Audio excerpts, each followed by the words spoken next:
Hi, welcome back. Again, this is Edward Reformina, author of Sponsor More Downlines and Pinoy MLM Expose eBooks. I'm also the creator of Alpha Attraction Marketing. And gusto ko magpasalamat for watching video number 1. And gusto ko rin magpasalamat dun sa lahat ng mga nag-comment, sa lahat nag-post ng kanilang question, at sa lahat ng mga nag-click ng like button. Thank you so much sa inyo. And right now, andito ako ngayon sa Bangkok, Thailand. Kasama ko yung wife ko. We're just enjoying our free time together. And ito yung nagustuhan ko dito sa ating industry, dito sa network marketing industry, at dito sa mga strategies na gusto kong ituro sa iyo. Siguro, kung hindi dahil dito sa mga strategies na to, hindi ako magkakaroon ng maraming libreng oras, at hindi ko mapupuntahan yung mga lugar na gusto kong mapuntahan. And this is why I'm very, very passionate na maituro din sa iyo itong mga strategies na to, para ikaw mismo ay makuha mo yung mga resulta at yung success na gusto mo makuha. Okay, so again, welcome back to video number 2. Dito sa video na to, matututunan mo kung paano ka magkakaroon ng unlimited or tuloy-tuloy na supply ng mga qualified prospects or leads. Okay, alam ko kasi na isa sa mga problema nating mga Pinoy network marketers ay kaya maraming nag-fail sa kanilang business ay simple lang dahil nauubusan sila ng mga tao na pag-iintrodusan ng kanilang products at ng kanilang opportunity. Kaya nauubusan sila ng prospect. So dito sa video na to, matututunan mo kung paano ka magkakaroon ng tuloy-tuloy na supply ng mga qualified prospects or ng leads o bilang ng mga tao na pag-iintrodusan ng products at ng opportunity mo para tuloy-tuloy din yung magiging growth ng business mo. Pag tuloy-tuloy yung growth ng business mo, tuloy-tuloy din ang success ng business mo. So, huwag na natin patagalin pa, simulan na natin tong video training na to. Sa video number 1, ang mga pinag-usapan natin ay kung paano mo ilalagay ang offer mo sa harap ng mga interesadong tao at kung paano ka makakapag-build ng tiwala sa prospect mo by positioning yourself as an alpha. Pagkatapos mong magawa ang mga yon, ang susunod na kailangan mong matutunan ay kung paano mo i-convert ang mga prospect na yon into qualified leads. Basically, leads ay yung mga tao na pinatunayan sa sarili nila na may interest sila sa kung ano man ang ino-offer mo by requesting more information from you sa pamamagitan ng pagbigay nila sa iyo ng kanilang contact information. Magagawa mo ito sa pamamagitan ng lead capture pages at lead capture forms. Ang tawag dito sa strategy na to ay lead generation strategy. Simula nung matutunan ko ang strategy na to, nakakapag-generate na ako ngayon ng 50 to 100 plus qualified leads para sa business ko araw-araw. Ito yung screenshot ng mga qualified prospect at leads na nagagawa kong ma-generate kada araw gamit ang strategy na to. Kapag meron ka ng unlimited source ng mga qualified prospect or leads na humihingi sa'yo ng additional information tungkol or related sa kung ano man ang products or opportunity mo, masusolve mo yung problema na lack of quantity prospects o yung nauubusan ka ng mga taong mapag-aalok ka ng product at opportunity mo. Kapag may unlimited source ka na ng mga leads, hindi ka na rin mauubusan ng bilang ng mga tao na makakakita o ng papakitaan mo ng products at business presentation mo. Dati nung nagsisimula pa lang ako, ang isang paraan na naituro sa akin ng uplines ko para magkaroon ng mga prospect ay kausapin yung mga KKK ko o yung mga kamag-anak, kaibigan at kakilala ko. Ang problema, kailangan mong ma-realize na mabilis darating yung oras na mauubos din ang bilang ng mga kakilala mo. Karamihan ng mga networkers, kaya sila nababurnout at kaya sila nagkukwit ay dahil nauubusan lang sila ng taong kakausapin at pag-iintrodusan ng kanilang business or products. Posible nga na ang isang dahilan kung bakit mo pinapanood ang mga training videos na to ay dahil unti-unti ka nang nauubusan ng mga taong kakausapin at hindi mo na alam kung saan ka hahanap ng mga prospects. Kailangan mong maintindihan na ang pagkakaroon ng tuloy-tuloy na supply ng mga leads at prospects ay napakahalaga para sa business mo. Tingin mo, bakit lahat ng mga MLM at network marketing companies ay ine-encourage at minomotivate ang kanilang mga members na magdala ng mga tao sa office para manood ng business at product presentation? Ito ay dahil kahit anong klaseng business ay kailangan ng consistent flow ng mga new prospect at customers para magkaroon sila ng tuloy-tuloy na growth. Leads at prospect ay parang yung oxygen ng business mo. Hindi magsusurvive ang business mo kapag naubusan ka na ng prospect at leads. Ito na lang ang imaginein mo. Imagine nagtayo ka ng branch ng McDonald's. Tapos itinayo mo yung branch na yun sa tuktok ng bundok kung saan wala naman dumadaang mga tao. Tingin mo malulugi kaya yung McDo branch na yun? Saan ba natin madalas nakikita na nakatayo ang mga branch ng McDo? Di ba sa mga busy intersections kung saan may tuloy-tuloy na di ba? May mga tuloy-tuloy na dumadaang prospect at potential customers. Ganon din dyan sa business na ginagawa mo ngayon.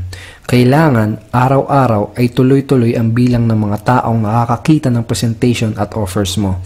Dahil kung hindi, babagal at posible pang mamatay ang growth ng business mo. Paano na lang ang gagawin mo kung limitado ka lang sa warm market mo o sa mga kakilala mo, sa mga tito, tita, ninong, ninang, ate, kuya mo?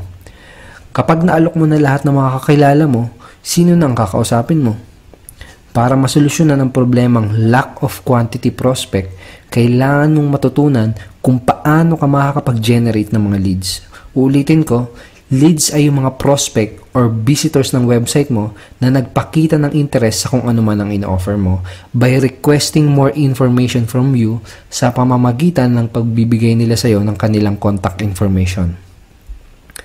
Para ka makapag-generate ng mga leads, kailangan mo ng software na tutulong sa iyo para makapture mo ang mga contact information ng mga prospect mo. Ang tawag dito sa software na to ay Email Management System or mas kilala sa tawag na autoresponders. EMS or autoresponders ay ang tool na tutulong sa iyo para makapag-generate ka ng daan-daan o libo-libong qualified prospects para sa business mo. Gamit itong email management system or autoresponder, madali kang makakagawa ng lead capture forms na mailalagay mo sa blog or website mo para magawa mo na makapture or para magawa mo na makapag-collect ng mga email address, phone numbers, or other contact information ng mga prospect at website visitors mo. Huwag kang magpanik at huwag kang mag-alala dahil napakadali lang na magkaroon ng ganyan. At mamaya, sasabihin ko sa iyo kung paano ka magkakaroon ng exact autoresponder software na ginagamit ko para makagawa ka rin ng lead capture form na katulad nito.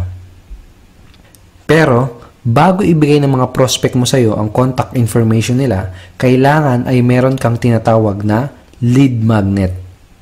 Ano ba yung lead magnet na yan? Ito yung isa sa mga value pieces na bibigay mo sa mga prospect mo.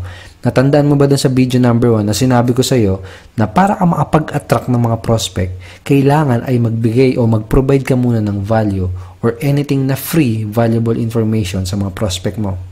Pwede kang mag-offer ng free ebooks, free videos, free newsletter, free audio recording interview, or kahit anong free information na related sa mga products or opportunity na ipopromote mo later on.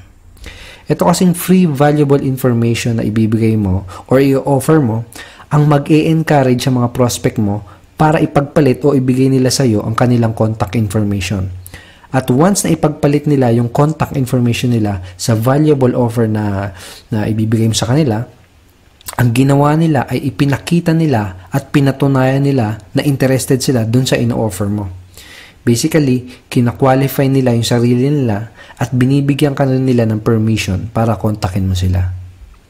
Pagkatapos silang maging leads or maging qualified prospect, ang gagawin mo na lang ay i-convert sila para maging customer or downlines by closing them in your business.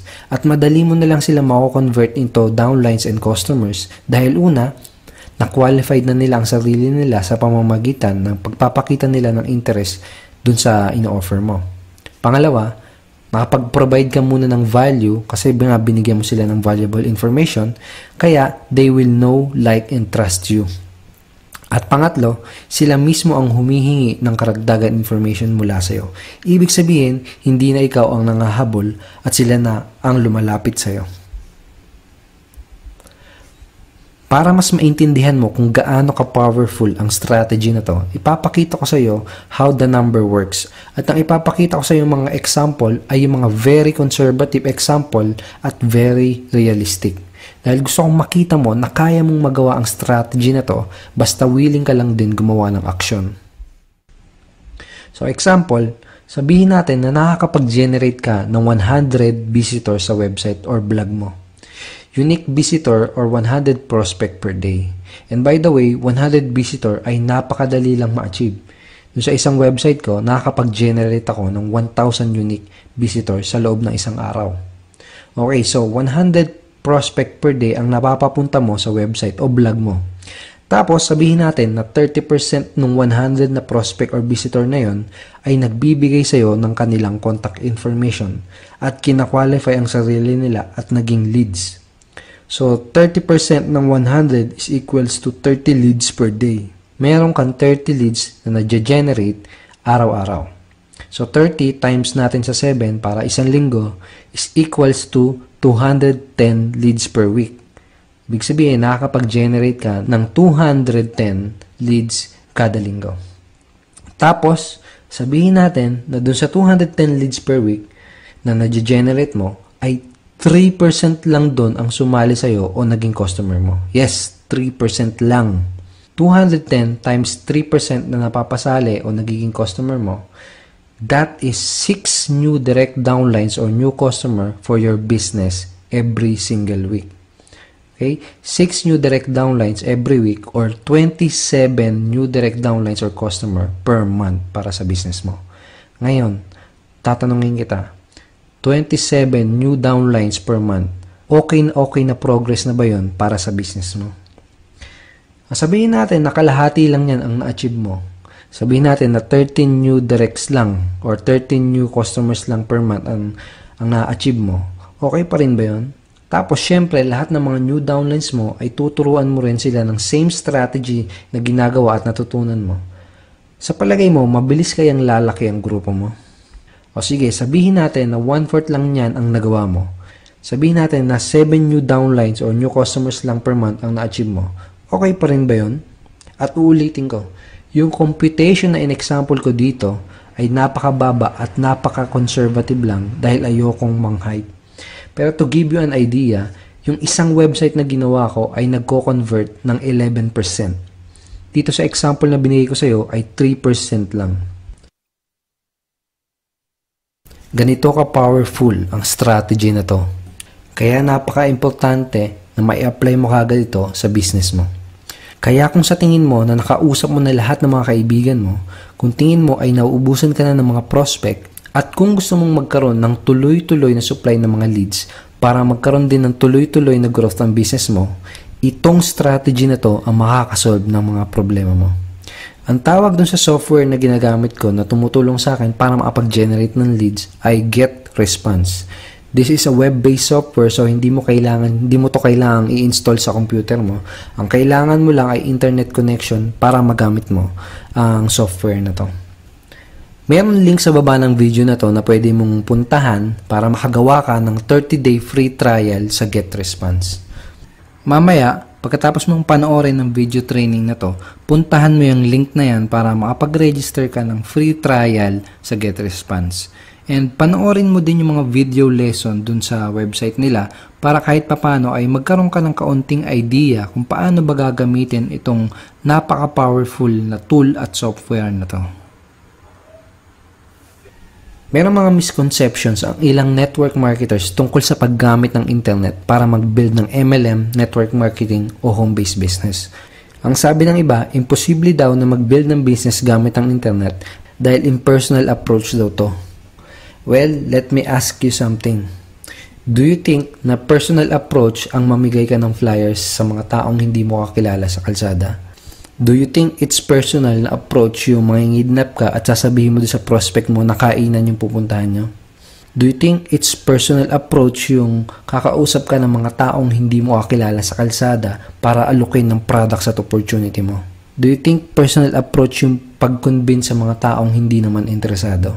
At isa pa, sigurado naman na pamilyar ka sa mga social media site na tulad ng Facebook, Twitter at YouTube. Lahat ng sites na yan ay ginawa para mas mapabilis tayong makapag-communicate at para mas mabilis tayong makapag-build ng relationship sa isa't isa. Ngayon nga ay mas madalas na tayong nakikipag-usap at nakikipag-communicate sa Facebook kaysa sa totoong buhay. Maraming couples nga ngayon ang sa internet pa nga unang nagkakilala. Kaya walang makakapagsabi na it's impersonal kapag ginamit mo ang internet sa pag-build ng iyong network marketing business. Ang mga nagsasabi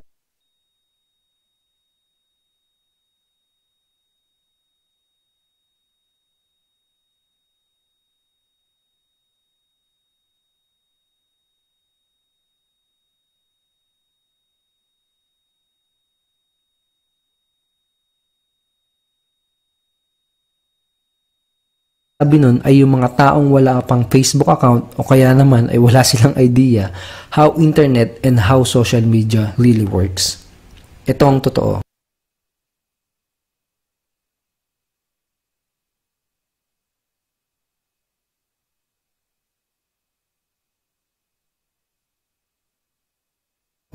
Internet is the most easiest, the most quickest, and the most powerful way to connect to people and to build relationships. Ang isa pang misconception ng iba tungkol sa paggamit ng internet sa kanilang business ay akala nila ay mahirap ang paggawa ng website, paggawa ng blog, at akala nila mahirap ang pag-set up ng mga lead capture form, etc. Akala nila mahirap i-implement ang mga strategy na to. Well, I'll be honest with you. Sa totoo lang, mahihirapan ka kung huhula-hulaan mo lang kung ano yung susunod na gagawin mo. Oo, mahihirapan ka kung gagawin mo ito ng mag-isa at kung walang magsasabi sa'yo kung ano yung eksaktong gagawin mo at kung ano yung eksaktong gagamitin mo para may implement ka agad ang mga strategies at ideas na naituro ko sa'yo. Kaya ito yung gusto kong itulong sa'yo.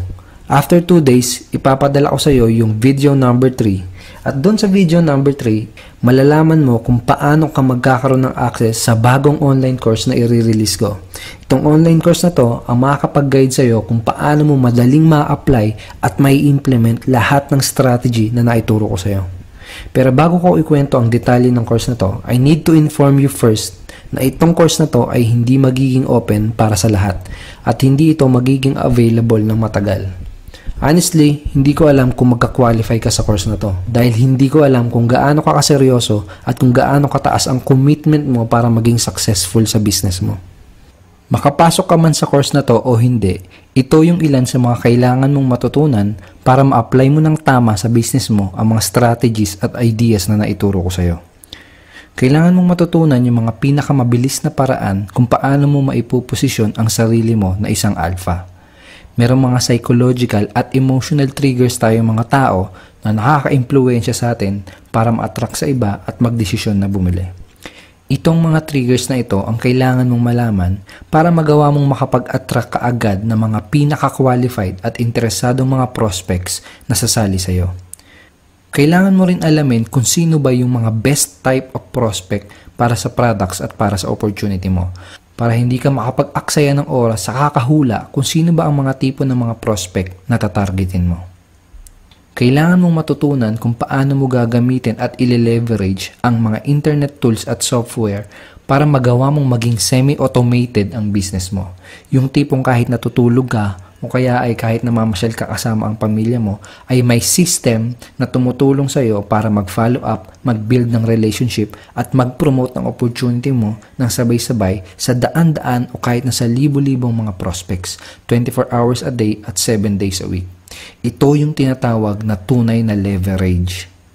Kailangan mong malaman kung ano yung tamang designs at templates ng website na gagamitin mo para sa business mo.